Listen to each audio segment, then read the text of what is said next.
बाबासाहेब आंबेडकर, लोकशाहीर अण्णाभाऊ साठे या सर्व महापुरुषांना विनम्र अभिवादन करून आज छत्रपती शिवाजी महाराजांची जयंती आणि संपूर्ण महाराष्ट्रामध्ये मोठ्या जल्लोषात ही जयंती साजरी होते आणि खऱ्या अर्थाने आज पाटोदा या ठिकाणी छत्रपती शिवाजी महाराजांच्या चौकात भव्य असा छत्रपती शिवाजी महाराजांचा पुतळा उभा आहे आणि आजपासून या चौकाला खऱ्या अर्थाने शोभा आली असं मी या ठिकाणी जाहीर करतो आणि आम्ही आमचं भाग्य समजतो की या अशा महत्वपूर्ण कार्यक्रमाला आम्हाला उद्घाटक म्हणून या ठिकाणी बोलवलं, सन्मान दिला।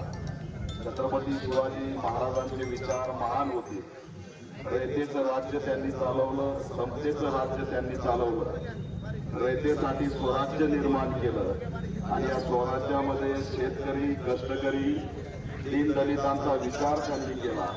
18 पगड जातीला सोबत घेऊन हा असणारा स्वराज्याचा गाडा त्यांनी या ठिकाणी उभा केला। याचा आम्हाला खरंच हा इतिहास प्रेरणादायी इतिहास आहे आणि तो दरवर्षी मोठ्या प्रमाणात आपण साजरा करतोय। जाता जाता एवढंच या माध्यमातून मी जाहीर करतो की छत्रपती शिवाजी महाराजांनी उभा केलेलं स्वराज्य जे 18 पगड जातीचं होतं ते आता काही जणांच्या डोळ्यात फुटलंय आणि त्याच्यामुळे ते 18 पगड समाजाचं राज्य आणि स्वराज्य आबाधित ठेवण्यासाठी आपल्या सर्वांना या ठिकाणी एकत्र येऊन काम करावं लागेल। आजचा सामाजिक न्याय हा छत्रपती शिवाजी महाराजांच्या काळात जन्माला आलेला सामाजिक न्याय आहे, तो आबाधित राहायला पाहिजे। यासाठी सुद्धा एकोप्याने काम करावं। पाटोदा शहर हे सामाजिक सलोख्यासाठी ओळखलेलं शहर आहे, पण दुर्दैवाने बीड जिल्ह्यामध्ये काही घटना घडल्या। आजच्या दिवशी मी त्याच्यावरती बोललं नाही पाहिजे, परंतु बोलल्याशिवाय राहत नाही, कारण छत्रपती शिवाजी महाराजांचे मावळे या ठिकाणी धोक्यात आले। सरपंच संतोष देशमुखचा हत्याकांड आपण बघितलं आणि त्याच्यासाठी आम्ही सुद्धा मैदानात उतरून संघर्ष केला।